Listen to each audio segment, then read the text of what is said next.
Hey everyone, welcome back to the bull run stocks weekly update के एक और वीडियो में बहुत बहुत स्वागत। मैं Shubham, SEBI registered research analyst. इस वीडियो में आपको गाइड करूंगा। हम डिस्कस करने वाले हैं Nifty small cap mid cap के चार्ट को क्विक रिव्यू करेंगे उनका, और फिर 3 इंपॉर्टेंट चार्ट्स जो मैं आपकी वॉच लिस्ट के लिए लाया हूं, जिसे आप अपनी वॉच लिस्ट में लगा सकते हैं, उसको जरूर ध्यान रखिएगा। प्लीज रिमेंबर, इस वीडियो में कोई बाय सेल की रिकमेंडेशन नहीं है, क्योंकि ये सिर्फ वॉच लिस्ट का पार्ट है, वो मैं आपके साथ शेयर कर रहा हूं। बाय सेल की रिकमेंडेशन के लिए अपने एडवाइस से संपर्क जरूर करिए, और अगर आप बाय सेल की रिकमेंडेशन इस वीडियो को देखकर कुछ भी लेते हैं तो आपको भारी नुकसान हो सकता है, बिकॉज बाय सेल बहुत सारी कंडीशंस के ऊपर डिपेंड करता है। ये सिर्फ एक वॉच लिस्ट है। चलिए बिना किसी देरी के वीडियो में चलते हैं, लेकिन एक चीज आपको बताना चाहूंगा, हमारा जो मेन चैनल है मनी मैटर्स, वहां पे आज ही 2 लाख सब्सक्राइबर कंप्लीट हुए हैं। उसके लिए आपका धन्यवाद। अब इस चैनल की बारी है, इसको हमें ग्रो करना है, और 1 लाख सब्सक्राइबर हमारा पहला टारगेट है जहां तक हमें ले जाना है। तो इसके लिए आपके सपोर्ट की आवश्यकता होगी। वीडियो को शेयर जरूर करिएगा। मेरी तरफ से कंटेंट में कोई कमी नहीं रहेगी, ये मैं आपको वादा कर सकता हूं। चलिए आगे चलते हैं। निफ्टी के ऊपर लास्ट वीक हमारी कुछ बात हुई थी कि निफ्टी एक हेड एंड शोल्डर फॉर्मेशन बना रही है, लेकिन लास्ट वीक तक बाकी इन्फ्लुएंसर के पास ये चीजें नहीं थी, बाकी लोग आपको ये नहीं बता रहे थे। लेकिन इस हफ्ते अगर आप जाएंगे, किसी का भी अगर आप एनालिसिस देखें, चाहे वो ट्विटर खोल लीजिए, टेलीग्राम, इंस्टाग्राम, यूट्यूब, कुछ भी खोलिए, हर कोई एक ही बात कर रहा है कि oh Nifty is forming head and shoulder pattern. और इस चीज को हम ऑलरेडी पीछे डिस्कस कर चुके हैं। अगेन एक चीज हमने और डिस्कस करी थी कि 50 EMA टूटने के बाद या तो 200 EMA टच होगा या फिर ये हाई टूटेगा। दोनों में से एक कंडीशन होगी, तब कोई नया ट्रेंड है, वरना ट्रेंड नहीं है, इसको नीचे आना पड़ता है। तो ये अब 200 EMA टच करने भी आ रही है। अब एक न्यूज आई है जहां पे एक इंपॉर्टेंट और रीसेंट न्यूज है कि अमेरिका ने यहां पे क्या किया है, अमेरिका की जो कोर्ट है उसने जो टैरिफ लगे थे उन टैरिफ को इलीगल बता दिया है कि टैरिफ वैलिड नहीं है, उनको इनवैलिड कर दिया है। लेकिन जो ट्रंप अंकल है वो कह रहे हैं कि नहीं, अभी भी टैरिफ लगे हुए रहेंगे। तो पहली न्यूज़ तो ये है, इंडियन मार्केट के लिए इंपॉर्टेंट। सेकंड न्यूज़ है कि जीएसटी रिफॉर्म के अंदर जो काम चल रहा है उसमें थोड़ी रफ्तार पकड़ी है और लग रहा है कि वो हो सकता है, तो that is also a good news. Third news ये है कि जो हमारा जीडीपी का डाटा आया है that is really positive, and 7.8% लगभग की ग्रोथ है। दैट इज रियली गुड, बहुत अच्छी ग्रोथ है वो। सो ये 3 पॉजिटिव न्यूज़ है इंडियन मार्केट के लिए। तो मंडे देखते हैं कि शायद गैप अप खुलता है, क्या होता है, वो सारी डिफरेंट चीज़ है। बट मैं अभी भी यही कहूँगा, मुझे मार्केट में कोई बड़ी तेजी की उम्मीद फिलहाल भी नहीं है। सिर्फ इतना कहूँगा कि मार्केट आपको मौका देगा स्टॉक स्पेसिफिक काम करने का। आप कोई भी एक ऐसा सोच रहे हो कि कहीं भी हाथ रखूं और वो चल जाए, मुझे वो मौके नहीं दिखते। लेकिन यस, स्टॉक स्पेसिफिक आपको बहुत से मौके मिलने वाले हैं, और मैं इस चीज़ पे अभी भी कायम हूँ। लास्ट वीक भी मुझे अच्छे मौके मिले, हाँ ज़्यादा नहीं मिले लेकिन अच्छे मौके मिले, वहाँ पे हमने काम भी किया, और इस गिरावट में भी हम बचे हुए रहे, हमारे मेंबर्स बचे हुए रहे, जो कि हमारे एसटीपी स्विंग एंड इन्वेस्टमेंट है, एंड इन्वेस्टमेंट एंड वेल्थ। वहाँ पे हम लोग किसी भी तरीके से खुद को प्रोटेक्ट कर रहे हैं और प्रोटेक्ट करने के साथ ग्रो कर रहे हैं। अगर आप ज्वाइन करना चाहें, लिंक आपको डिस्क्रिप्शन मिलेगा वेबसाइट का, या फिर हमारे जो नंबर है व्हाट्सएप पे संपर्क कर सकते हैं। चलिए आगे चलते हैं। अब निफ्टी के ऊपर मेरा व्यू मैं आपको देना चाहूंगा, जब तक ये सपोर्ट नहीं टूटता तब तक व्यू न्यूट्रल है, इस रेंज में कैद रहेगा। या तो इस रेंज के बाहर तेजी है, या इसके बाहर थोड़ी बहुत मंदी आ सकती है। बड़ी तेजी अभी फिलहाल नहीं दिखती है, ध्यान रखिएगा। और रही बात कुछ गड़बड़ होता है तो फिर निफ्टी के लिए सपोर्ट बीच में बहुत है। अब बहुत से लोग ये सोचते हैं कि हेड एंड शोल्डर बन गया तो गिरना ही चाहिए, ऐसा कुछ नहीं है। निफ्टी कभी भी प्रॉपर पैटर्न्स को फॉलो करता ही नहीं है, क्योंकि निफ्टी इंडेक्स है और इंडेक्स में प्रॉपर पैटर्न फॉलो नहीं होते जिस हिसाब से आप स्टॉक में देखते हैं। तो वहां पे जो पैटर्न्स होते हैं वो कंफ्यूजिंग होते हैं थोड़े से। उसमें बस इतना ध्यान रखो कि ओवरऑल मार्केट का सिनेरियो और सेंटिमेंट क्या है। तो सेंटिमेंट और सिनेरियो देखा जाए, that is not so bullish. वो प्रॉपर बेरिश भी नहीं है बट बुलिश अच्छे नहीं है। तो यानी बड़ी तेजी के लिए हमें नहीं जाना, और मंदी की फिलहाल संभावना हमें दिखती नहीं है जब तक ये सपोर्ट टूटते नहीं है, उसके बाद देखा जाएगा। बड़ी तेजी के लिए नहीं जाना, बस ये ध्यान रखो। इसका मतलब ये नहीं कि हम शॉर्ट करके बैठ जाएं। क्लियर? अब आगे चलते हैं, मिड कैप के ऊपर चलते हैं। इसको एक बार आप आराम से देखिए, गौर से इस चीज को समझिए। मिड कैप 100, एंड सबसे पहले डेली कन्वर्ट करते हैं। Look at this is the daily conversion.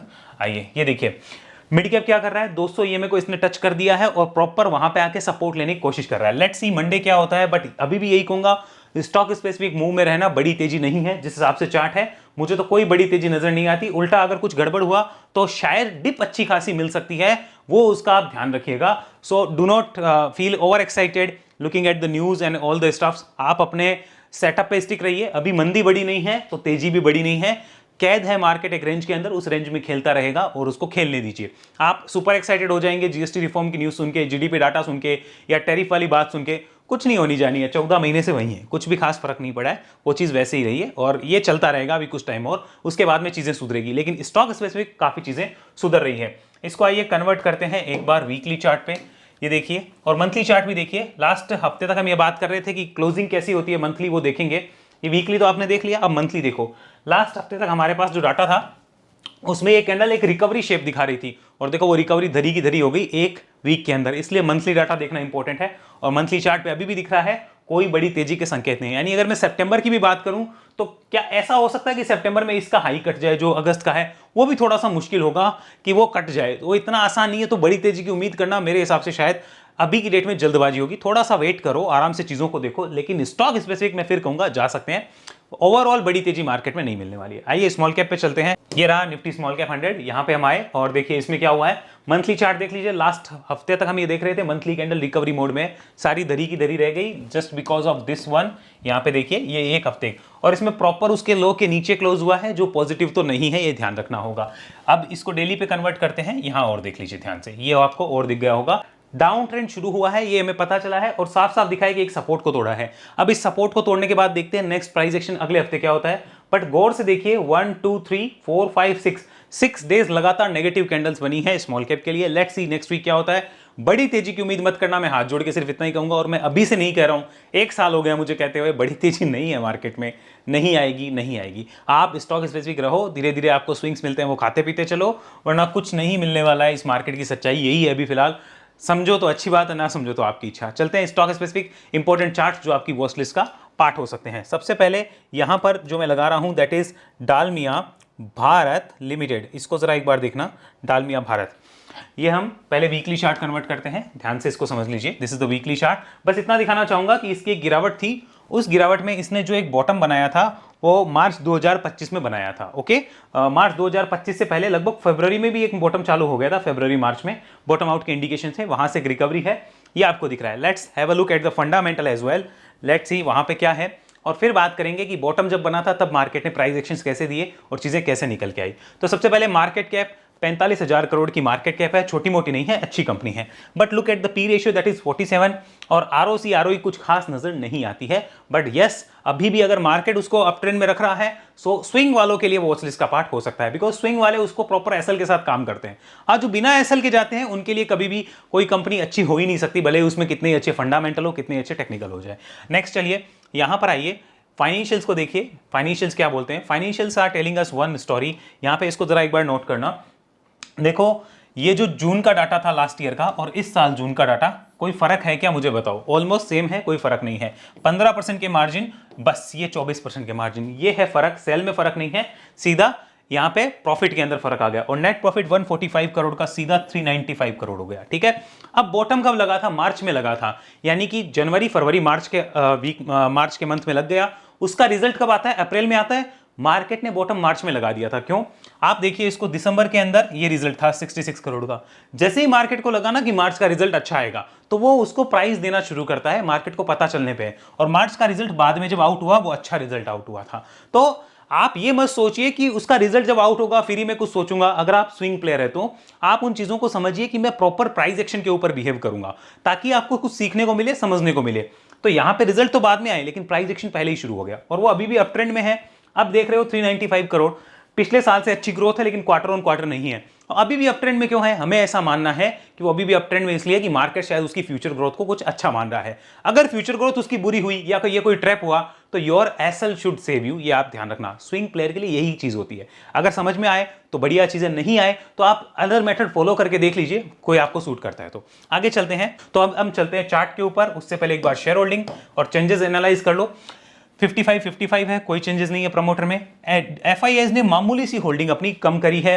DIIs को देखा जाए तो मामूली सी होल्डिंग बढ़ाई है। पब्लिक में कोई खास चेंजेस हुआ नहीं है, यानी ऑलमोस्ट हम कह सकते हैं सिमिलर है होल्डिंग। 76,000 लोगों का इंटरेस्ट है फिलहाल। आइए चार्ट पे, लेट्स सी वहां पे क्या निकल के आता है। क्लियर पिक्चर यही मिलने वाली है, इसका ध्यान रखना। So if I look at the charts, तो यहां पे देखिए ये जो टॉप हुआ था, ये है सितंबर 2021, 13 सितंबर का वीक था। उसमें टॉप लगा था 2548 रुपए 40 पैसे का। उसके बाद में एक बड़ा करेक्शन, स्टीप और डीप करेक्शन, फिर एक अटेम्प्ट, फिर एक करेक्शन, और फिर बेस बिल्डिंग के बाद में एक ब्रेकआउट, और अब स्टॉक उसी प्राइस के आसपास आ रहा है। That means I can say कि ये जो है वो 4 साल बाद एक ब्रेकआउट की तैयारियां होती हुई नजर आ रही है। ध्यान रखिएगा, तैयारियां हैं, कोई गारंटी नहीं है कि अभी होगा, इसी वे में होगा, हो सकता है इस ब्रेकआउट के लिए मैंने वॉच लिस्ट में ले लिया है, लेकिन अब ये ऐसे डिप दे या फिर साइडवेज हो फिर ये कुछ करे, तो अभी सिर्फ ये वॉच लिस्ट का पार्ट है, इसका आपको ध्यान रखना है। नॉट नेसेसरी हम अभी देखना शुरू करें, ओके, हमें खाली वॉच लिस्ट में रखना है। या फिर ये यहां तक जा सकता है, दिस इज द लेवल, ये वाला, ओके, वहां से कुछ करेक्शन होने के बाद ऊपर जाए तो हम मानेंगे कि गाड़ी में अभी भी रफ्तार है, क्योंकि ऑलरेडी गाड़ी तो रफ्तार से ही चल रही है। अब इसको प्रूव करना है एक बेयर अटैक के बाद में खुद को, तो देखते हैं वहां क्या होता है, बट वॉच लिस्ट का पार्ट हो सकता है। And there is a not so small resistance, ये एक बड़ा रेजिस्टेंस है, अगर आप देखेंगे तो बहुत बड़ा रेजिस्टेंस है, जिससे मल्टीपल फेलियर हुए हैं इसको काटने के, तो ध्यान में तो रखा जाना चाहिए। कन्वर्ट कर लेते हैं मंथली चार्ट एक बार और, देखिए, let's have a look at this monthly chart. ये हम इसको जूम करते हैं, ये देखिए यहां पर मंथली चार्ट को देखिए। अब ये आप खुद समझ जाइए कि किस टाइप का पैटर्न है, इसके ऊपर सस्टेन करना अपने आप में बुलिश है कि नहीं है, आप मुझे बताइए, मुझे तो बढ़िया लग रहा है। साथ में इसी मंथ का जो लो होगा, अगर ये इसके ऊपर सक्सेसफुली सस्टेन करता है, तो इसी मंथ का जो लो है दैट शुड प्ले ए की रोल एंड की support in the near future, okay, ये एक इंपॉर्टेंट सपोर्ट हो जाएगा उसके बाद में। क्लियर है इतना? तो सपोर्ट मैंने यहीं पे आपके सामने मेंशन कर दिया है, जो आपको अपनी सपोर्ट रेजिस्टेंस लर्निंग के लिए लगा के रखना है, समझदार आप लोग उसके लिए, ठीक है, तो इसका आपको ध्यान रखना है। सो monthly chart is bullish, weekly is bullish. Now what about the daily chart?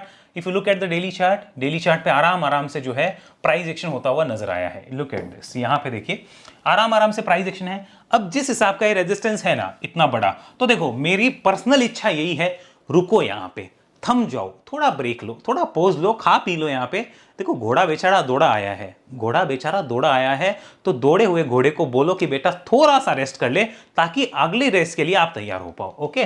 तो ये घोड़ा जो है वो दौड़ता हुआ है, यहां इतने बड़े रेजिस्टेंस को अगर तुमने डायरेक्ट काटा ना, तो ज्यादा बुल्स नए नहीं आएंगे। नए बुल जो देखते हैं ना कि हमें कुछ ही स्विंग के लिए देखना है, वो ज्यादा नहीं देखेंगे, फिर छोटे मोटे देखेंगे, थोड़े रिस्की टाइप के। लेकिन जो बढ़िया बुल्स होते हैं ना, जो बड़ा एकदम देखते हैं कि हाँ हमें देखना है, वो तभी देखेंगे जब आप यहाँ पे थोड़ा सा रुक जाओ यार, थोड़ा रुक जाओ, थम जाओ, उसके बाद दिखाओ, फिर देखेंगे आपको, फिर देखना वो किस तरीके से आपका एनालिसिस करते हैं। क्योंकि वो चाहते हैं कि एक बेयर्स का अटैक हो, फिर उसको नलीफाई करे, तब हम मानेंगे कि यस इसमें भी जान बाकी है। वरना क्या होगा कि लगातार अप ट्रेंड में हो आप, एक अगर प्रॉफिट बुकिंग आ गई और आपने सीधा काट दिया, तो सीधा पूरा सेटअप बना बनाया बिगड़ जाएगा। तो मैं अगर यहां पे हूं तो मेरी वॉचलिस्ट का पार्ट तो होगा ये, बट मैं वेट करूंगा कि घोड़ा बेचारा थोड़ा सा इस रेंज में आया है, इतना बड़ा रेजिस्टेंस है, इसको थोड़ी तो रेस्पेक्ट दे दे मेरे भाई। और अगर डायरेक्ट कट गया तो मेरे को मजा नहीं आएगा, सिंपली, ओके। ट्रेंड खराब होगा क्या डायरेक्ट कट गया तो? नहीं, ट्रेंड तो इसके साथ बुलिश ही रहेगा, मेरे को मजा नहीं आएगा, सिंपल बात है। तो मेरी वॉचलिस्ट में जो है मैंने इसको इंक्लूड किया है। आइए चलते हैं सेकंड चार्ट पे, have a look. Second stock यहां पे हमारे सामने है हिंडाल्को, इसको जरा एक बार देख लीजिए, हिंडाल्को इंडस्ट्रीज, ये। फिर इसके एक बार फंडामेंटल डाटा को भी देखते हैं। सबसे पहले इसके चार्ट को देख लीजिए, यहां पे क्या है, ये क्यों वॉच लिस्ट में आया है। अक्टूबर 2024 में जो प्राइजेस थे, उन प्राइजेस को मल्टीपल टाइम्स कोशिश करी है काटने की। लेट्स सी फंडामेंटल्स क्या बोलते हैं, इसलिए वॉच लिस्ट में आया, ये तो मैंने बता दिया। फंडामेंटल और देखिए यहाँ पे, ये रहे हिंडाल्को के फंडामेंटल्स। अब जरा इसको नोट करिए, हिंडाल्को आदित्य बिरला ग्रुप की कंपनी है, ये आपको पता होनी चाहिए। लगभग 1,60,000 करोड़ की मार्केट कैप है, 12 और 12 का return on capital employed, return on equity है, और पी रेशियो 9 के आसपास है। सो यू कैन से कि fundamentally it is attractive one, okay. यहाँ पे चलते हैं नेक्स्ट, यहाँ पूरा ओवरऑल 5 साल का डाटा देख लीजिए, पूरे 5 साल की परफॉर्मेंस, और 2022 के जो हाईज थे लगभग उसी प्राइस के आसपास अभी तक है। कोई खास परफॉर्मेंस नहीं रही है, जो एक लोगों को लगता है कि नहीं बहुत ज़्यादा कुछ हाथ से मौका निकल जाता है, उनके लिए एक एग्जांपल है, मौके मार्केट में कभी हाथ से नहीं निकलते। You just have to stick to your setup के ऊपर डिसिप्लिन से फॉलो करना सबके बस की बात नहीं है। Market reward your discipline first and knowledge later. बहुत लोग कहते हैं मेरे को आता है, आने से कुछ नहीं होता, उसको सेटअप पे को डिसिप्लिन से फॉलो कर सकते हो क्या, बिकॉज आपकी नॉलेज को बाद में रिवॉर्ड मिलेगा, आपके डिसिप्लिन को पहले मिलेगा। नेक्स्ट चलते हैं, एनालिस्ट की रेटिंग तो यहाँ पे अच्छी आ रही है। फाइनेंशियल्स को देखते हैं, फाइनेंशियल रिसेंट में कैसे हैं वो हमें एनालाइज करना होगा। लेट्स सी, जून के अंदर रेवेन्यू लास्ट ईयर थी 57,000 करोड़ की, मार्जिन 13% के, एंड नेट प्रॉफिट लगभग 3,074 करोड़ का। और अगर इसी को कंपेयर करें तो रेवेन्यू तो अच्छी खासी बड़ी है, as you can see that. Margins को देखा जाए तो मार्जिन 1% घटे हैं, but revenue is so strong कि यहां पर आपका तो भी प्रॉफिट जो है वो बढ़ के आया है। अगर इबिटा बढ़ के आया है तो प्रॉफिट बिफोर टैक्स देखिए वो भी थोड़ा बहुत अच्छा निकल के आया है, as you can see this one. अब नेट प्रॉफिट को देखिए, 3,000 करोड़ का सीधा 4,000 करोड़ की तरफ चला गया। सो ईपीएस 13 रुपए का 18 रुपए के लगभग हो गया। So this is a good sign. Quarter on quarter देख लेते हैं तो कुछ ग्रोथ नहीं हुई है, यहाँ पे कम हुआ है, कुछ मेजर कम भी नहीं हुआ है। मार्जिन्स घटे हैं, दैट इज नेगेटिव, प्रॉफिट घटा है। तो यानी मार्केट ने क्या देखा, ईयर ऑन ईयर तो ग्रोथ है, क्वार्टर ऑन क्वार्टर फिलहाल नहीं है। लेट्स सी ये अपने बड़ी रेजिस्टेंस को काट पाता है क्या। अगर काटता है तो I will consider this as a bullish moment कि मार्केट शायद इसको लेके कुछ बुलिश एक्सपेक्ट कर रहा है। अब उसमें कोई गारंटी नहीं होती है, उसके लिए इंपॉर्टेंट स्टॉप लॉस भी होने चाहिए हमारे पास, या सपोर्ट होने चाहिए जिसके नीचे हमारा व्यू इनवैलिड होगा। कई लोग सोचते हैं कि व्यू एक बार बन गया वो कभी चेंज नहीं होना चाहिए। व्यू आपको डेली चेंज करना पड़ सकता है। That is the story of real stock market. तो यही चीज़ है जो बहुत कम लोग समझ पाते हैं। Going back to the shareholding pattern, यहाँ पे आइए, यहाँ क्या बोल रहा है मार्केट। तो प्रमोटर्स की कोई चेंजिंग नहीं है। एफआईआईज ने क्वांटिटी बढ़ाई है, डीआईआईज ने भी थोड़ी सी क्वांटिटी बढ़ाई है। पब्लिक के पास जो है वो कुछ खास होल्डिंग नहीं है, but still you can C public ने भी थोड़ी सी क्वांटिटी बढ़ाई है। अदर्स में होल्डिंग थोड़ी बिकी है। लगभग 7 लाख लोग इसमें अभी भी अपना इंटरेस्ट रखते हैं। तो ये पोजिशन है। एफआईआईज डीआईआईज बड़े हैं, पब्लिक बड़ी है, और अगर यहाँ पे देखा जाए प्रमोटर्स को तो वो न्यूट्रल है। अब ये पब्लिक बड़ी क्यों है? क्योंकि पब्लिक में वैसे बेचा भी पब्लिक नहीं है, जो अदर्स में है वो पब्लिक के ही पार्ट है, उन्होंने ही बेचा है। आइए आगे चलते हैं, यहाँ पर डाटा को देखते हैं, इसके टेक्निकल पैटर्न्स पे क्या निकल के आता है। लुक एट दिस, ये टेक्निकल डाटा, ये हमारे सामने हिंडाल्को का मंथली चार्ट है। अब इसको जरा एक बार नोट कर लीजिए। यहाँ पर कोविड के बाद एक तेजी आई थी, और उसके बाद देखिए मार्च 2022 का जो प्राइस था लगभग उसी प्राइस के आसपास आज भी आप ट्रेड कर रहे हैं। जूम करते हैं और इसको नोट करिए, ये अक्टूबर का प्राइस है, और अक्टूबर नवंबर का जो प्राइस है वहां से अभी तक लगभग आप कह सकते हो 10 महीने 11 महीने होने को आ गए हैं, और अभी भी प्राइस उधर ही है। तो इस हाई को काटना that will be a bullish sign as per the technical. Weekly convert करते हैं, मंथली पे लग गया कि साइडवेज टू बुलिश होने की कोशिश है, ये हमें पता लगा। अब यहाँ पे वीकली कन्वर्ट करिए, look at this, weekly chart पे तो एक साफ साफ दिख रहा है। यहाँ पे इसको काटने के लिए अटेम्प्ट तो हुए हैं, और यहाँ पे एक रेजिस्टेंस के पास कंसोलिडेशन भी हुआ है, उसके ऊपर आना चाह रहा है। तो क्या इसके ऊपर हम ब्रेकआउट कहते हैं? नहीं कहते हैं। यही टेक्निकल में बहुत लोगों को नहीं पता। जब भी दो रेजिस्टेंस पास होते हैं तो bigger one should be considered. अब बहुत लोगों को नहीं पता, फिर वो कहते हैं कि टेक्निकल काम नहीं करता, क्योंकि प्रॉपर आपने सीखा नहीं है। वो काम करेगा, सीखो तरीके से, उस वेव को समझो, फिर वो करेगा। तो यहां पर ये एक इंपॉर्टेंट हमारे पास रेंज है, जिसके ऊपर हम मानेंगे कि हिंडाल्को एक बेयर्स की ग्रिप, या फिर आप कहो साइडवेज ग्रिप, या फिर बुल बेयर की लड़ाई से निकलकर प्रॉपर बुल्स की ग्रिप में जा रहा है। ओके, तो वो इसके ऊपर माना जाएगा। एंड नीचे में ये जो सपोर्ट होगा, ये जो एरिया बना है, दिस विल प्ले ए की सपोर्ट इन फ्यूचर। तो ये एक इंपॉर्टेंट सपोर्ट बन जाएगा, बिकॉज यहां पे एक बेस बना है। So about this support should be important, about this resistance this support should be important. Clear? आगे चलिए, डेली करिए कन्वर्ट, और देखिए डेली चार्ट पे क्या है। डेली पे भी आपको दिखेगा, पिक्चर बड़ी साफ साफ है, ये आपको दिख रहा है, पिक्चर बहुत क्लियर है। 1 2 3, और अगर हम इन छोटे अटेम्प्ट्स को भी काउंट करें तो 4 5 6 7 या 8 अटेम्प्ट आप कह सकते हो। टोटल 8 अटेम्प्ट्स हुए हैं, up to 8 attempts. Let's see ये 10-11 महीने का ब्रेकआउट सक्सेसफुल होता है कि नहीं होता है। लेट्स सी, चेक करेंगे क्या होता है। एक चीज मेरी ध्यान रखिएगा, कोई भी ब्रेकआउट अगर आप कुछ उसको देखते हैं या उसमें सीखते हैं तो एक नई चीज सीख लीजिए। ब्रेकआउट पे आपने कुछ लिया, वो ऊपर गया, तो अब आपके पास टीएसएल होना चाहिए। या अगर आपके पास टीएसएल नहीं है, टीएसएल का मतलब ट्रेलिंग स्टॉप लॉस, वो आपको डिसाइड करना आना चाहिए। नहीं है तो वो सीधा ऐसे भी आ सकता है। तो आपके पास प्रिपरेशन होनी चाहिए कि इस कंडीशन में मैं क्या करूंगा, ऐसे आके ऊपर जाता है तो मैं क्या करूंगा, और इस टाइप से नहीं होता है या साइडवेज हो जाता है तो मुझे क्या करना है। वो कंडीशंस आपके दिमाग में तभी आ सकती है जब आपने प्रॉपर लर्निंग ले रखी हो। तो यहाँ पे मार्केट में कुछ फिक्स नहीं होता है, हमारे पास वॉच लिस्ट होती है, उसको हम एनालाइज करते हैं, उसको चीज़ों को देखते हैं और समझते हैं, फिर क्या क्या पॉसिबिलिटीज है उसको एनालाइज करके अपने दिमाग में प्रिपरेशन रखते हैं कि मुझे किस परिस्थिति में कैसा डिसीजन लेना है। ओके, आगे चलिए नेक्स्ट। यहाँ पर ये क्लियर है आपको कि वॉच लिस्ट में क्यों आया है, और हमने थोड़ा बहुत फंडामेंटल डाटा भी इसका चेक कर लिया है। नेक्स्ट चलते हैं, एक और कंपनी जिसका नाम है यहाँ पर क्रेडिट एक्सेस ग्रामीण लिमिटेड। यहाँ पे देखिए इसको, इसका वीडियो मैंने ऑलरेडी जब मुकुल अग्रवाल जी का पोर्टफोलियो शेयर किया था एक बार, तब भी बताया था, और 1-2 बार मैंने फाइनेंस के वीडियोस में पहले भी बताया था। जब यहाँ पर था, ये इस रेंज को काट रहा था, तो हमारे मेन चैनल मनी मैटर्स पे डिस्कस हो चुका है कि अप ट्रेंड में रहेगा, अभी भी अप ट्रेंड में है। अब ये क्या हो गया, अब ये चलती हुई ट्रेन है। अब इस चलती हुई ट्रेन ने यहाँ पे पोज लिया था, और ये पोज पीछे वाले बड़े रेजिस्टेंस के पास था। तो इस पोज लेने के बाद वापस जो है, देखो ये बेयर्स का अटैक था, बुल्स उसको नलीफाई करना चाहते हैं। अब वो नलीफिकेशन कब माना जाएगा, इस रेजिस्टेंस के ऊपर। पहले फंडामेंटल दिखाता हूं, फिर इसके ऊपर चर्चा। यहां पे आइए, ये हम चलते हैं इसके फंडामेंटल डाटा पे, ध्यान से देखिए। लगभग 22,000 करोड़ की मार्केट कैप है, और अगर 7 का इक्विटी और 9 का कैपिटल एम्प्लॉयड यहां पे निकल के आता है। Looking at the P ratio, आपको लगेगा क्या है भाई साहब, मेरे को भी लगता है, लेकिन रियलिटी ये है कि अब इसका पी रेशियो कम हुआ है। पहले अब इसका पी रेशियो ज्यादा हुआ है, पहले बहुत कम था। अब क्योंकि इसके लास्ट क्वार्टर के रिजल्ट बहुत खराब आए थे, अगर आप पिछले 2 क्वार्टर के देखो तो बहुत ही खराब थे। बट मार्केट को शायद ये उम्मीद है कि आने वाला रिजल्ट अच्छा आएगा, that's why it is in the up trend, ऐसा हम मान के चल रहे हैं।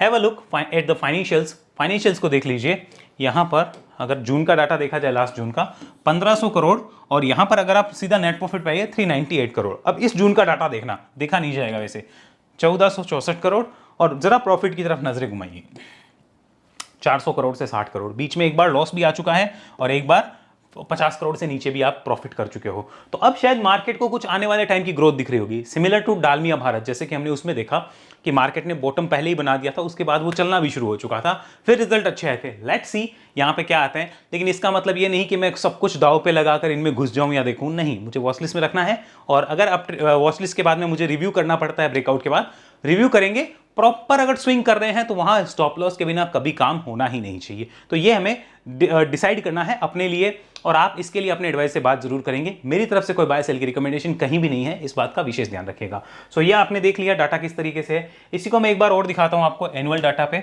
यहां और देखिए 2023 में देखिए, 24 में देखिए, 25 में देखिए, थोड़ी बहुत ग्रोथ नजर आ रही थी। अब प्रॉफिट्स को देखिए, 826 करोड़ से 1400 करोड़, उसके बाद में देखिए दिक्कत शुरू हुई है। लेट्स सी ये मार्केट वापस इसको ये दे सकता है क्या, क्योंकि 90 का ईपीएस 12 का होगा तो देखो कुटाई तो होगी, वो कुटाई पहले ही हो चुकी, उसके बाद अप ट्रेंड भी अब चालू हो चुका है। सो मार्केट हर चीज को एडवांस में देखता है, उसके अकॉर्डिंग उसकी प्राइसिंग लेता है। शेयर होल्डिंग पे आइए, यहां देखिए क्या डिस्कशन है।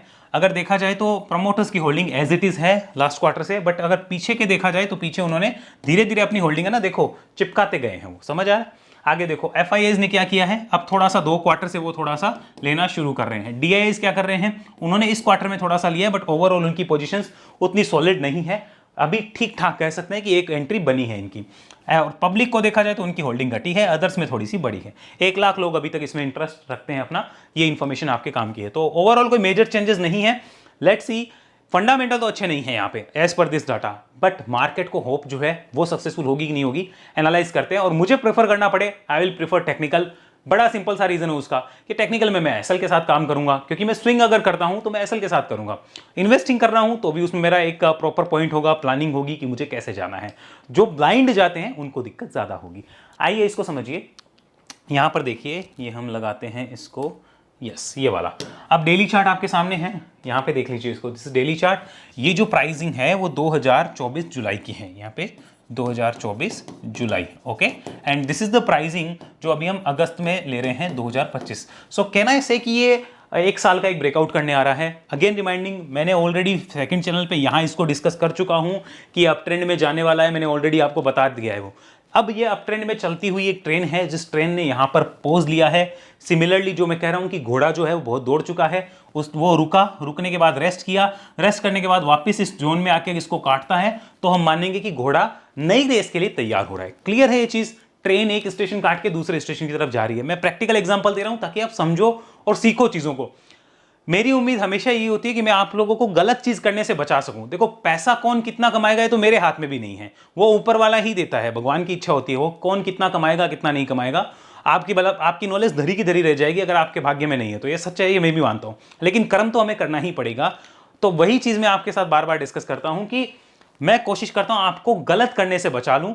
आप अच्छा करेंगे तो कितना कमाएंगे कितना नहीं वो मुझे नहीं पता, मेरे को अपना ही नहीं पता, बस मैं अपने आप को गलत करने से रोक सकता हूं, मुझे इतना पता है। सो आई कैन सी कि यहां पे एक इस रेजिस्टेंस के बाद में शायद एक नई जर्नी की शुरुआत हो, एंड उसके बाद में जो ये इंपॉर्टेंट सपोर्ट लेवल्स हैं इनको हमें रेस्पेक्ट देनी चाहिए। ये जो इंपॉर्टेंट सपोर्ट लेवल बना है इसको हमें रेस्पेक्ट देनी चाहिए। बाकी टेलीग्राम पे रिपोर्ट आएगी, उसको देख लेना, उसमें सपोर्ट वगैरह सब कुछ मेंशन होगा ताकि उससे आप नई चीजें सीख पाओ, समझ पाओ। ओके, ये वाला हुआ। अब उसके ऊपर देखो एक बड़ा रेजिस्टेंस जोन है, ये अटेम्प्ट करेगा उस रेजिस्टेंस जोन की तरफ जाने की, शायद ऐसा हो सकता है एज पर द टेक्निकल, और उसके बाद और इंपॉर्टेंट रेजिस्टेंस जोन है वहां पे जा सकता है। ये अनुमान है, हो सकता है अनुमान धरे के धरे रह जाए और यहां से ट्रेंड खराब हो जाए, तो उसके लिए हमें इंपॉर्टेंट सपोर्ट क्लियर रखना है कि उस सपोर्ट के नीचे हमारा एनालिसिस इनवैलिड हो जाएगा। क्लियर? वीकली समझते हैं, यहां आइए, have a look, this is the weekly data. आप देख सकते हैं साफ साफ कि यहाँ पे वीकली डाटा पे भी ये जो पैटर्न बन रहा है ये बुलिश पैटर्न है, और वीकली चार्ट पे तो अगर मैं कहूं तो एक कंसोलिडेशन जोन का ब्रेकआउट भी हो चुका है अगर वीकली चार्ट को देखा जाए। बट मुझे फर्दर एक्सटेंशन चाहिए ट्रेंड का और कंफर्मेशन चाहिए, तो यहां मुझे थोड़ा और ध्यान रखना चाहिए। आइए आगे चलते हैं बिना समय गंवाए। मंथली चार्ट पे सॉलिड मंथली कैंडल है। पिछले कई महीनों से निफ्टी डाउन है, बट ये अपनी मौज मस्ती में है। पहले निफ्टी अप था, ये अपनी मौज मस्ती में नीचे था। अब निफ्टी डाउन है, ये कह रहा है हम अपनी मौज मस्ती में है। तो देखिए ये खुद ये बता रही है इतनी सॉलिड कैंडल है। जब स्मॉल कैप, मिड कैप और निफ्टी की हालत ये है तो इसको देखा जाना चाहिए। एनालाइज करिए, कोई गारंटी नहीं है स्टॉक मार्केट में। अपने इंपॉर्टेंट अगर आपके सपोर्ट नीचे के क्लियर हैं तो कोई दिक्कत नहीं होनी चाहिए आपको, क्योंकि आप बहुत क्लियर हैं उसके अकॉर्डिंग कि मुझे इतनी क्वांटिटी के अकॉर्डिंग जाना है, ये मेरा इंपॉर्टेंट सपोर्ट है। अगर नीचे आता है I will face this much of loss, ऊपर जाता है I will face this much of profit. मैं कोई रिकमेंडेशन नहीं दे रहा हूँ, एक एग्जांपल देके आपको समझा रहा हूँ कि आप किस तरीके से चीज़ों को डील कर सकते हैं। सो ये था हमारा आज का वीडियो। आई होप कुछ सीखने को मिला होगा, समझने को मिला होगा। चैनल पे नए हैं तो सब्सक्राइब करिए, वीडियो अच्छा लगा हो लाइक कर दीजिए, कमेंट करके बताइए कि आपके रडार पे कौन सी ऐसी कंपनीज है, कौन से ऐसे चार्ट्स है जो वॉच लिस्ट में होने चाहिए। ये वीडियो में जो भी डिस्कशन हुआ है कोई मेरी तरफ से रिकमेंडेशन नहीं है, मैं हाथ जोड़ के विनती करता हूं प्लीज इस बात का ध्यान रखिएगा। और आप ऐसी एनालिसिस मुझसे सीखना चाहें तो उसके लिए वेब एनालिसिस में आइए, जिसके लिए आप इस नंबर पर संपर्क कर सकते हैं। ये एक 1-to-1 ट्रेनिंग प्रोग्राम है जहां एक समय में एक इंसान हमारे साथ सीखता है और इसकी कॉस्ट 44,000 है। मुझे पता है बहुत से लोगों के बजट से बाहर हो सकती है, बट ये 1-to-1 है तो इसकी कॉस्ट है। जल्दी ही मैं इसको रिकॉर्डेड फॉर्मेट में आपके साथ शेयर करने की कोशिश करूंगा ताकि आपके लिए कॉस्ट इफेक्टिव तरीके से मैं इसको ला पाऊं। अभी उस पर वर्किंग चल रही है, आशीर्वाद दीजिए कि वो जल्दी से जल्दी हो पाए। और हमारी सेबी रजिस्टर्ड सर्विसेज के लिए वेबसाइट पे विजिट करिए, इस नंबर पे संपर्क कर लीजिए व्हाट्सएप पे। और सोशल मीडिया के लिंक सारे नीचे हैं, नहीं मिलते हैं नीचे लिंक, नहीं ज्वाइन होता है, एरर आती है, इस नंबर पे संपर्क करो, बोल दो सोशल मीडिया लिंक्स चाहिए, सारी डिटेल्स आपको मिल जाएगी। अगले वीडियो तक के लिए धन्यवाद। जय हिंद, जय भारत।